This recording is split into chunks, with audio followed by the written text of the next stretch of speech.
Today we're looking at a purple ink by Herbin, their 1798 Amethyst de L'Oreal, a shimmering ink. As always, there's timestamps down below so you can skip around, but if you've got the time, I'd appreciate you checking out the entire video. Hi, I'm Adam, and I'm an ink guy. To standardize a bunch of the writing samples, the first three are done on Clairfontaine, Tomoe River, and Rhodia paper so that we have sort of a common basis. Let's jump into the 90 GSM Clairfontaine. We get no bleeding, no ghosting. The 1.1 has no feather spread, halo sheen, or shade. Now, shading's always going to be a tough thing to deal with here because of that shimmer. Like the extra fine on camera looks much lighter, but it's much more the shimmer coming through. The extra fine is no feather spread, halo sheen, no shade, tons of glitter, 10 seconds to dry. The medium, for some reason, didn't get as much of the glitter, so it looks much darker. No feather spread, halo sheen, no shade, 14 seconds to dry. The scrubby for both shows no color variation. We didn't expect it and we didn't get it. But the smear test says you could recover this if you smeared while you were writing. In order to have a range of experience, all of the writing samples are done with the Jinhao 159 with a 1.1 stub, the Jinhao X450 with a medium, and a Jinhao X750 with an extra fine. Then, a Levenger TrueWriter with a broad nib is inked up, used for a day, and used to take the notes for this video. The second writing sample is done on Tomoe River's 52 GSM paper. It's cream colored. No bleeding, no ghosting. The 1.1 has no feather spread, halo sheen, and no shade. The extra fine is the same tone as the stub with no feather spread, halo sheen, no shade, 16 seconds to dry. The medium is the same tone as the extra fine and the stub with no feather spread, halo sheen, and no shade, 22 seconds to dry. The scrubby for both show us no color variation. We didn't expect it and we didn't get it. The smear test says you could likely recover if you smeared while you were writing. I agree with Vita that I've learned a lot by doing multiple chromatographies. The one on the left is done the way it's supposed to be done. A line of ink is put down, it's immediately put in the water for 10 to 15 seconds. We see that all the glitter is right there where the line was, but interestingly is a very darkish color. Now the purple's pushing up, but we see kind of this gray undertone that's really there. It's interesting because I was not expecting that at all. It's pushing its way up and there's a darker purple at the top and a light magenta kind of between that grayish and the purple. Really unexpected. Now the one on the right was let dry for 10 minutes before it was dunked in the water, and you see a lot of that grayish tone really there on the bottom, kind of looking almost green, but I don't think it's a green. When that pushes up, you see some of the magentas and the purple at the top. Very interesting.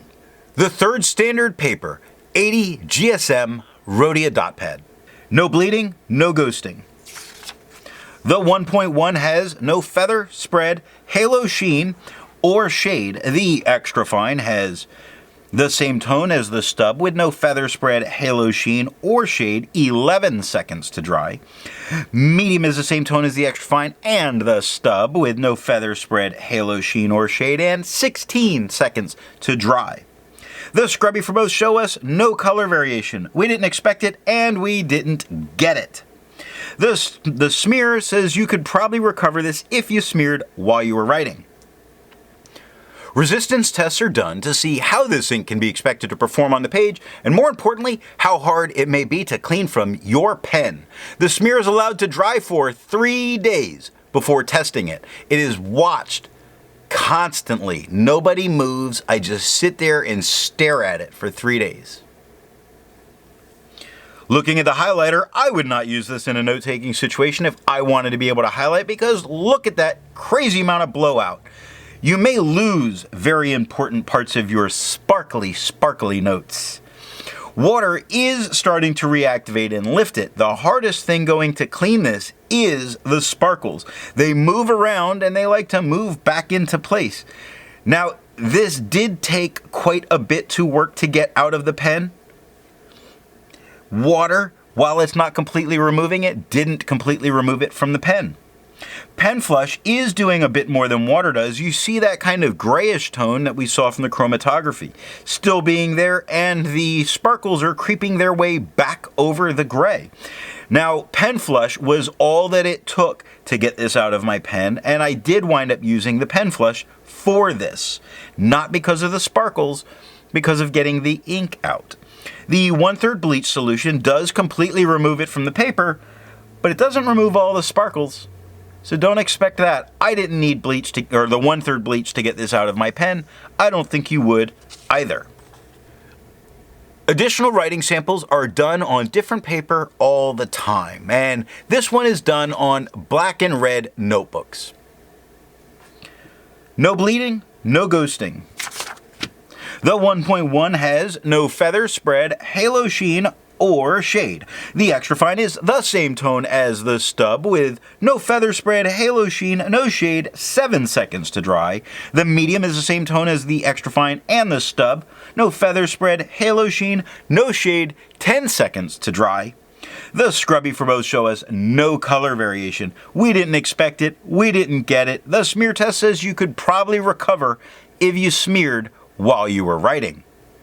For the inks tested, the average viscosity was 2.5, with the realm of normal being from 2.1 to 2.9. Herbin's 1798 Amethyst de L'Oreal, oh my goodness, de L'Oreal, I'm leaving this one in, has a viscosity of 2.2, making it normal. The next writing sample is done on Strathmore calligraphy paper. We get no bleeding, no ghosting. The 1.1 has no feather spread, halo sheen, or shade. The extra fine is the same tone as the stub with no feather spread, halo sheen, no shade, and 5 seconds to dry. The medium is the same tone as the extra fine and the stub with no feather spread, halo sheen, no shade, 8 seconds to dry. The scrubby for both show us no color variation because there is none. The smear test says you could probably recover this if you smeared while you were writing, and you may notice at this point I'm kind of out of sparkles. It's been used up in the pen for some reason. For the inks tested, there is an average dry time of 17 seconds, with the realm of normal being from 13 to 21 seconds. Herbin's 1798 Amethyst de L'Oreal has an average dry time of 15 seconds, making it normal. Not like my pronunciation of this ink. The last paper is Hazel Notebooks. We get no bleeding, no ghosting. The 1.1 has no feather spread, halo sheen, no shade. The extra fine is the same tone as the stub with no feather spread, halo sheen, no shade, 4 seconds to dry. I feel like there's some sparkles still coming through. Little bit in the mediums. The medium is the same tone as the extra fine and the stub with no feather spread, halo sheen, no shade, 6 seconds to dry. The scrubby for both show us no color variation, and we didn't get any, but the smear test says if you smeared while you were writing, you could probably save it. Instead of finding inks that look like Herbin's 1798 Amethyst de L'Oreal, nailed it! I would prefer to find an ink that complements its color on the page. I'm sure I still mispronounced it. I went with a nice green to go with this purple, and I chose Blackstone's Australian Bush.